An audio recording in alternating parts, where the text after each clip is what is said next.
जय हिंद दोस्तों, स्वागत है आपका हमारे YouTube चैनल ज्ञान आरबीएल में। दोस्तों आज हम बात करने वाले हैं जीके की, यानी कि आपको पता है कि जो आपके एग्ज़ाम लगे हैं यूपी ट्रिपल एससी पेट के एग्ज़ाम या फिर यूपीएसआई के, उसमें जीके का बहुत बड़ा रोल है। खास करके दोस्तों कि जो यूपी ट्रिपल एससी के जो पेपर होने वाले हैं उसमें जीएस का बहुत ही ज़्यादा रोल है दोस्तों। तो आपको बता दें, अभी हमने कुछ समय पहले दोस्तों हिंदी का एक टेस्ट डाला है जिसमें हमने 40 क्वेश्चन शामिल किए थे। वो आपके पेट और यूपीएसआई टीजीटी या फिर लेखपाल के लिए बहुत ही ज़्यादा इंपॉर्टेंट वीडियो सिद्ध है, उसे आप देख लीजिएगा। तो चलिए शुरू करते हैं आज का ये जीएस का मॉक टेस्ट।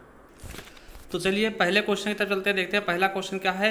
देखिए पहला क्वेश्चन क्या है, देखिए 41 से हम शुरू करेंगे। देखिए पहला क्वेश्चन है, निम्नलिखित में से किस हड़प्पा स्थल में बंदरगाह था। दोस्तों बहुत बार पूछा गया क्वेश्चन है कि किस हड़प्पा स्थल में क्या था, बंदरगाह था दोस्तों। तो आपको पता होगा किसमें था, लोथल दोस्तों, लोथल बंदरगाह था। और ये कहाँ पड़ता है, तो गुजरात में पड़ता था। कहाँ पे दोस्तों, गुजरात में पड़ता था। और किस नदी के किनारे था, तो भोगवा नदी के किनारे था। ठीक है, आपको पता होना चाहिए। और इसकी खुदाई की जब बात करते हैं दोस्तों, किसने किया, तो एसआर राव ने 1955 में इसकी खुदाई किया था। ठीक है, आपको पता होगा कि मोहनजोदड़ो में दोस्तों विशाल स्नानागार और धन्नागार भी प्राप्त हुए थे दोस्तों। ठीक है, चलिए अगला क्वेश्चन है, किस सम्राट ने अपनी राजधानी दिल्ली से दौलताबाद के लिए स्थानांतरित की थी दोस्तों। ये भी मोस्ट इंपॉर्टेंट क्वेश्चन है दोस्तों। क्या मोस्ट इंपॉर्टेंट क्वेश्चन है, किसने किया था इसके बारे में बताना है। औरंगजेब, शेरशाह सूरी, चंगेज खान, मोहम्मद बिन तुगलक दोस्तों। किसने किया था, तो मोहम्मद बिन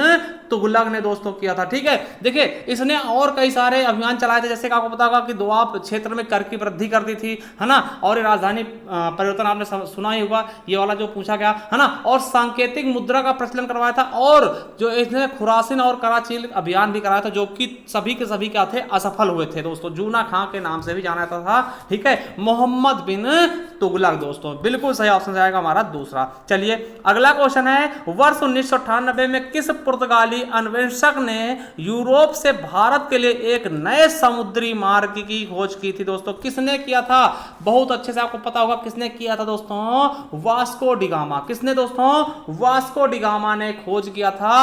और दोस्तों 17 मई 1498 ईस्वी में भारत के पश्चिमी तट कहां पर उतरा था, तो कालीकट बंदरगाह पे उतरा था। कहां दोस्तों, कालीकट पे। और दोस्तों इसका स्वागत किसने किया था, आपको यह भी पता होना चाहिए। क्वेश्चन पूछा था किसने, जो शासक थे दोस्तों कालीकट के, जमोरिन दोस्तों, जमोरिन ने इनका स्वागत भी किया था। तो ये क्वेश्चन, कई सारे क्वेश्चन आपके एग्जाम में इनसे बन सकते हैं कि कहां पे आया था। ठीक है, तो दोस्तों आपको पता होना चाहिए। ठीक, कालीकट बंदरगाह पे किसने इसका स्वागत किया था, तो जमोरिन ने। ठीक है, चलिए अगला क्वेश्चन, संविधान सभा के पहले अस्थायी अध्यक्ष कौन थे दोस्तों। आपको पता होना चाहिए कि जब 9 दिसंबर को दोस्तों पहली बैठक होती है, 9 दिसंबर 1946 को दोस्तों, तो इसके सबसे दोस्तों वरिष्ठ जो नेता थे कौन थे, सच्चिदानंद सिन्हा दोस्तों। तो इन्हें अस्थायी अध्यक्ष चुन लिया गया था। तो क्वेश्चन का आंसर हो जाएगा हमारा डी नंबर। वही अगर बात करें कि स्थायी अध्यक्ष कौन थे, तो स्थायी अध्यक्ष दोस्तों दूसरी बैठक यानी 11 नवंबर को हुई थी दोस्तों, सॉरी 11 दिसंबर 1946 को हुई थी, जिसमें दोस्तों स्थायी अध्यक्ष चुना गया था डॉक्टर राजेंद्र प्रसाद जी को। तो क्वेश्चन का आंसर हो जाएगा हमारा अस्थायी अध्यक्ष, डी नंबर से होगा डॉक्टर सच्चिदानंद सिन्हा दोस्तों। चलिए अगला क्वेश्चन देखते हैं, निम्नलिखित में से किस अनुसूची में असम, मेघालय, त्रिपुरा, मिजोरम के 4 पूर्वोत्तर राज्यों में जनजातीय क्षेत्रों के प्रशासन का विशेष प्रावधान है दोस्तों। मोस्ट से भी मोस्ट इंपॉर्टेंट, और यह क्वेश्चन आपके यूपीएसआई में कई बार पूछा जा चुका। तो किसमें दोस्तों, 6वीं में। किसमें दोस्तों, 6वीं में है। और दोस्तों कई बार पूछेगा 6वीं अनुसूची से संबंधित कौन कौन से राज्य हैं, तो आपको राज्य याद रखने, असम, मेघालय और त्रिपुरा और मिजोरम दोस्तों। देखिए प्रथम अनुसूची आपको पता होगा कि संघ और उसके राज्य क्षेत्र हैं। दूसरे में दोस्तों क्या है, आपको ये पता होना चाहिए। देखिए प्रथम अनुसूची 1 से 5 तक राज्य और उसके संघ और उसके राज्य क्षेत्र होगा। दूसरी में दोस्तों आपका क्या है, आपको पता होगा नागरिकता। और तीसरी में दोस्तों आपके मौलिक अधिकार है। तो ये चीजें आपको पता होना चाहिए। ठीक है, और चौथी में नीति निर्देशक सिद्धांत है दोस्तों। ठीक, तो ये चीजें आपको पता होना चाहिए। तो 6वीं आपकी हो जाएगी बिल्कुल और बिल्कुल राइट ऑप्शन। चलिए अगला है, हमारे संविधान के अनुसार भारत क्या है दोस्तों। आपको पता है कि भारत क्या है हमारे संविधान के अनुसार, तो आपको ये चीज बिल्कुल अच्छे से पता होना चाहिए। क्या है, एक धर्मनिरपेक्ष राष्ट्र है दोस्तों। क्या है, एक धर्मनिरपेक्ष राष्ट्र है। आपको पता होगा कि 42वें संविधान संशोधन, समझिएगा 42वें संविधान संशोधन दोस्तों 1976 के द्वारा, ठीक है 1976 के द्वारा प्रस्तावना में एक शब्द और जोड़ा गया था, क्या, धर्मनिरपेक्ष नाम जोड़ा गया था। ठीक है, 3 चीजें जोड़ी गई थी जिनमें से धर्मनिरपेक्ष भी था दोस्तों। ठीक है, तो ये चीज आपको बिल्कुल पता होगा। धर्मनिरपेक्ष का मतलब क्या होता है कि राज्य का कोई धर्म नहीं होगा, सभी धर्मों को समान रूप से माना जाएगा। चलिए अगला क्वेश्चन, यदि किसी जनजाति को अनुसूचित जनजाति की श्रेणी से निकालना हो तो ऐसा करने की शक्ति किसे प्राप्त होती है। दोस्तों बहुत ही अच्छा क्वेश्चन है, लोग इसमें कंफ्यूज होते हैं। तो किससे शक्ति होती है अनुसूचित जाति से निकालने में। मान लिया कोई जाति क्या है, अनुसूचित जनजाति है, अनुसूचित है ना जनजाति है दोस्तों, या फिर जनजाति है दोस्तों, उसको उस सूची से कौन निकालेगा। तो इसके बारे में आपको बताते हैं, इसके ऑप्शन आपको दिखाते हैं। तो दोस्तों बिल्कुल सही ऑप्शन क्या होगा, राष्ट्रपति, संसद और राष्ट्रीय अनुसूचित जनजाति आयोग या फिर संघ के मंत्री परिषद। दोस्तों आपका ऑप्शन होगा कहीं ना कहीं राष्ट्रपति। तो दोस्तों राष्ट्रपति नहीं होता है, देखिए कौन होगा इसका बिल्कुल सही ऑप्शन, संसद। देखिए एक चीज आपको बता दें, मान लिया दोस्तों कोई एससी, मान लिया कोई क्या है ओबीसी जाति है, क्या ओबीसी जाति है, अब इसको अनुसूचित जाति यानी कि एससी में कौन डालेगा, तब दोस्तों आपका ऑप्शन होना चाहिए क्या, राष्ट्रपति। यानी राष्ट्रपति किसी भी जाति को दोस्तों निचले क्रम में लेके आ सकती है। मतलब कि अगर कोई जाति, मान लिया मैं ही हूं दोस्तों मौर्य, ठीक है मौर्य है दोस्तों, अब ये ओबीसी है, अब इसे एससी में कौन डाल सकता है, तो कौन डालेगा, राष्ट्रपति डाल सकता है। ठीक है, मान लिया मौर्य को एससी में डाल दिया गया राष्ट्रपति द्वारा। अब दोस्तों एससी से मान लिया कि ये मौर्य जो जाति है दोस्तों ये और ज्यादा फल फूल जाती है, मतलब कि ये सक्षम हो जाती है, फिर इसे एससी से निकाल के ओबीसी में कौन डालेगा, तब संसद डालेगी। तो वही क्वेश्चन पूछा कि एससी से निकाले कौन, तो संसद निकाल के डालेगी। ठीक है, देखिए इधर से जब आते हैं ओबीसी से नीचे की तरफ आएंगे तो राष्ट्रपति करेगा, और नीचे से ऊपर की तरफ जाएंगे तो वो क्या करेगा, संसद करेगा। ठीक है,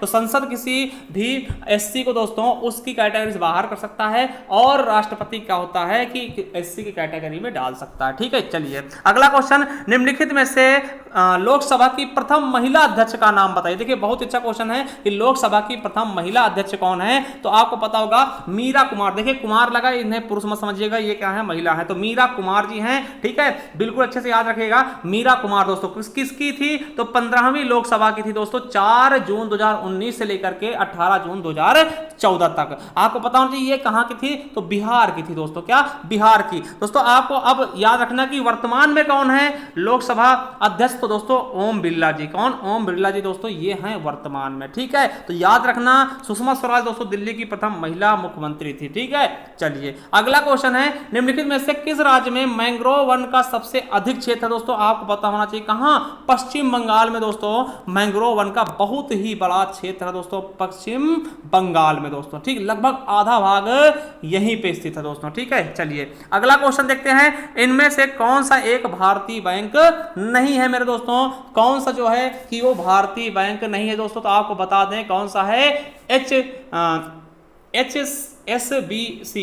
कौन सा, HSBC बैंक दोस्तों ये आपका विदेशी बैंक है। क्या है दोस्तों, विदेशी बैंक है, और बाकी इन तीनों का जो मुख्यालय है दोस्तों वो आपका मुंबई के अंतर्गत ही है, मुंबई में ही है दोस्तों। ठीक है, तो याद रख लेंगे। चलिए अगला क्वेश्चन कौन सा है कि कौन सा नियम यह कहता है कि पैसा, बुरा पैसा संचरण में अच्छा पैसा बाहर करता है। दोस्तों कौन कहता है, कौन सा नियम कहता है कि बुरा पैसा संचरण में अच्छा पैसा बाहर करता है दोस्तों, तो कौन कहता है, तो इसका बिल्कुल सही ऑप्शन क्या होगा, ग्रेसर का नियम। कौन दोस्तों, ग्रेसर का नियम बिल्कुल सही हो जाएगा। ठीक है, तो याद कर लेंगे। ठीक है, क्या, ग्रेसर का नियम बिल्कुल अच्छा से सही हो जाएगा दोस्तों, क्या, सर थॉमस ग्रेसर। ठीक है, तो बिल्कुल सही। चलिए अगला क्वेश्चन क्या है कि निम्नलिखित में से कौन सी संस्था वर्ल्ड बैंक के नाम से भी जानी जाती है। किसको हम वर्ल्ड बैंक के नाम से भी जानते हैं दोस्तों, तो याद रखेंगे हमारा बिल्कुल सही ऑप्शन कौन सा होगा, international bank for reconstruction and development. दोस्तों इसी को हम वर्ल्ड बैंक के नाम से भी जानते हैं। विश्व बैंक दोस्तों आपको पता होगा कि इसकी स्थापना 1944 में हुई थी, और उद्घाटन दोस्तों 27 दिसंबर 1945 को हुआ था। इसका मुख्यालय कहां है, तो वाशिंगटन डीसी दोस्तों अमेरिका में पड़ता है। ठीक है, तो ये चीजें आपको बिल्कुल अच्छे से पता होना चाहिए मेरे दोस्तों। ठीक है, चलिए अगला क्वेश्चन अगर हम बात करें दोस्तों, अगर हम यूनिसेफ की बात कर ले दोस्तों, तो यूनिसेफ का अगर मुख्यालय की हम बात करते हैं तो न्यूयॉर्क में है। ठीक है, कहां है, न्यूयॉर्क में दोस्तों। और IFSC की बात करते हैं दोस्तों, तो इसका भी मुख्यालय कहां, वाशिंगटन डीसी में है दोस्तों। कहां कहाँ है, वाशिंगटन डीसी में है। चलिए अगला क्वेश्चन दोस्तों मोस्ट इंपॉर्टेंट है आपके परीक्षा की दृष्टि से, पारसेक किसकी गणना करता है दोस्तों, यानी पारसेक किसकी मापन इकाई है दोस्तों, आपको बता दें पारसेक किसकी है, तारों की सघनता, खगोलीय दूरी या खगोलीय पिंडों की चमक या विशालकाय तारों की कक्षीय वेग दोस्तों। तो बिल्कुल सही ऑप्शन क्या हो जाए, खगोलीय दूरी का दोस्तों। और एक चीज आपको मैं बताऊंगा कि पारसेक दूरी की सबसे बड़ी इकाई होता है। क्वेश्चन आएगा कि दूरी की सबसे बड़ी इकाई कौन सी होगी, तो आप किलोमीटर मीटर मत बना, क्या होगा, पारसेक। और पारसेक दोस्तों प्रकाश वर्ष से बड़ा होता है। अगर पूछा जाए एक पारसेक कितने प्रकाश वर्ष के बराबर होगा, तो एक पारसेक, ये क्वेश्चन पूछा जाता है आपके रेलवे के मोस्ट इंपॉर्टेंट, तो एक पारसेक कितने प्रकाश वर्ष के बराबर होगा, तो 3.26 प्रकाश वर्ष के बराबर होगा। और दोस्तों एक प्रकाश वर्ष में कितने मीटर होते, तो आपको बता दें 9.46 इंटू 10 की पावर 15 मीटर, ठीक है, 9.46 इंटू 10 की पावर 15 मीटर होंगे एक प्रकाश वर्ष में दोस्तों, ठीक है, याद रखेंगे। अब देखिए यहीं पे किलोमीटर पूछे तो यहां पे हम 12 कर देंगे दोस्तों, ठीक, तो ये चीज समझिएगा, आपके लिए बहुत ही अच्छा क्वेश्चन, ठीक है। चलिए अगला है पानी का घनत्व पर सर्वाधिक होता है दोस्तों, मोस्ट इंपॉर्टेंट क्वेश्चन है कि पानी का घनत्व किस पर सर्वाधिक होता है दोस्तों, तो 4 डिग्री सेल्सियस पे सर्वाधिक होता है पानी का घनत्व दोस्तों। चलिए NaCl में होता है, देखिए NaCl का तो साधारण नमक, सोडियम क्लोराइड दोस्तों, इसमें क्या होता है आपको 55 का बिल्कुल सही ऑप्शन बताना है दोस्तों। तो ये क्या होते हैं, आयनिक बंधित है ना, तो आयनिक बंध होते दोस्तों, बिल्कुल सही ऑप्शन हो जाएगा हमारा डी नंबर, NaCl होता है दोस्तों, ठीक है। चलिए अगला है एसिटिक एसिड को कहा जाता है दोस्तों, एसिटिक एसिड को हम क्या बोलते हैं दोस्तों, बिल्कुल सही ऑप्शन से क्या होगा, तो दोस्तों आपको पता होगा कि इसको हम बोलते हैं सिरका, क्या बोलते हैं, सिरका। और देखिए इसका सूत्र क्या होता है, CH3COOH, क्या COOH दोस्तों इसका सूत्र होता है दोस्तों, ठीक है। चलिए देखिए कास्टिक सोडा क्या होता है, आपको पता होगा NaOH क्या होता है, कास्टिक सोडा होता है, ठीक है, कास्टिक सोडा होता है। स्पिरिट क्या होता है दोस्तों, एक मतलब कार्बनिक यौगिक है दोस्तों। और मीठा सोडा आपको पता है NaHCO3 होता है, बेकिंग सोडा के नाम से भी हम जानते हैं मीठा सोडा को दोस्तों, ठीक है। चलिए अगला है बेरी बेरी रोग निम्नलिखित में से किसकी कमी से होता दोस्तों, बेरी बेरी रोग दोस्तों आपने पढ़ा होगा, तो विटामिन किसकी, विटामिन B1 की कमी से। B1 का रासायनिक नाम क्या है, थायमिन दोस्तों, ठीक है। तो चलिए आगे देखते हैं, तो विटामिन B1 की कमी से बेरी बेरी होगा। अगला है कि ट्रांसफार्मर इनमें से एक को छोड़कर बाकी सभी कार्य कर सकता है दोस्तों, ट्रांसफार्मर कौन सा काम करता है, कौन सा काम नहीं करता है, चलिए दिखाते हैं आपको ऑप्शन। तो दोस्तों ये ऑप्शन है आपके सामने, इनमें से कौन सा काम नहीं करता है, ट्रांसफार्मर दोस्तों। तो बिल्कुल सही ऑप्शन क्या होगा, देखिए प्रत्यावर्ती वोल्टेज को बढ़ा सकता है, बिल्कुल बढ़ा सकता है, प्रत्यावर्ती धारा को बढ़ा सकता है, बिल्कुल बढ़ा सकता है, प्रत्यावर्ती ऊर्जा को बढ़ा सकता है, नहीं बिल्कुल नहीं दोस्तों, ऊर्जा को नहीं दोस्तों, प्रत्यावर्ती वोल्टेज को कम कर सकता है, बिल्कुल सही, एकदम सही है ना। चलिए 59 नंबर क्वेश्चन क्या है, निम्नलिखित में से 1 किलोबाइट के तुल्य है, तो 1 किलोबाइट बराबर क्या होता है, तो ये बताना है। तो 1 किलोबाइट बराबर क्या होता है, 1024 बाइट्स है ना। तो दोस्तों ये चीज आपको पता होना चाहिए, 1024 बाइट्स के बराबर होता है। अब देखिए दशमलव संख्या 106 को द्विपदी में परिवर्तित कीजिए दोस्तों, तो इसका बिल्कुल सही ऑप्शन क्या होगा हमारा 60 का बी नंबर, ये वाला आपका बिल्कुल राइट हो जाएगा। चलिए अगला है कि आंवले का सर्वाधिक उत्पादन करने वाला जिला कौन सा है दोस्तों, तो आंवले का सर्वाधिक उत्पादन करने वाला जिला कौन सा है दोस्तों, आपको पता होगा, अगर आप उत्तर प्रदेश से संबंधित हैं, अगर ये नहीं जानते तो आप कुछ भी नहीं जानते, क्या हो जाएगा हमारा प्रतापगढ़ दोस्तों, आंवला नगरी के नाम से जाना था दोस्तों, ठीक है। और दोस्तों वहीं अगर पूछ ले अमरूद नगरी,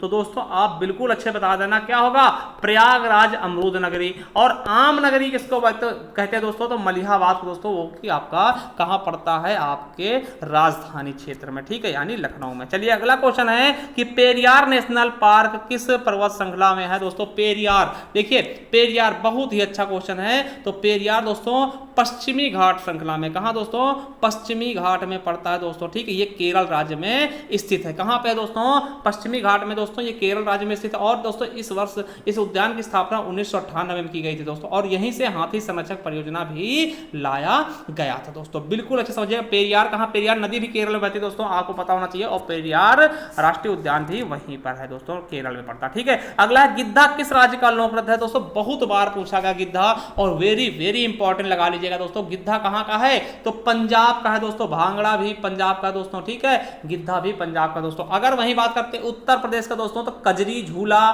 ठीक है, ये सब कहां के, उत्तर प्रदेश के दोस्तों। बिहार की बात करें तो छऊ हो गया, कर्मा हो गया, चिकवा हो गया, ये बिहार के हो गए, ठीक है। तो ये चीजें आपको पता होना चाहिए मेरे दोस्तों। ठीक है, चलिए अगला है और लास्ट क्वेश्चन आज का कि आलू में ब्लैक हार्ट किसके कमी से होती है। दोस्तों इसका आंसर आपको हमें कमेंट बॉक्स में कमेंट करके बताना है कि ब्लैक हार्ट किस कमी से होता है आलू में दोस्तों। ठीक है, चलिए तो ये चीज आपको हमें बताना है कमेंट बॉक्स में कमेंट करके। भंडारण में CO2 की कमी से, या भंडारण में रोशनी की कमी से, या भंडारण में O2 की कमी से, या बोरान की कमी से दोस्तों ब्लैक हार्ट रोग होता है। ये आपको ऑप्शन बताने हैं। ठीक है, ये ऑप्शन आपके लिए। और दोस्तों बता दें आपको कि आप दोस्तों हमारी मतलब कि हिंदी क्लास हमने करवाई अभी थोड़ी देर पहले, तो उसको जरूर देखिएगा। तो मिलते हैं दोस्तों नेक्स्ट वीडियो में, तब तक के लिए धन्यवाद दोस्तों। और अगर आपको कोई कमी रहे तो बताइएगा हमें। ठीक है, और कैसी लगी वीडियो ये भी बताइएगा। थैंक यू, धन्यवाद, मिलते हैं नेक्स्ट वीडियो में।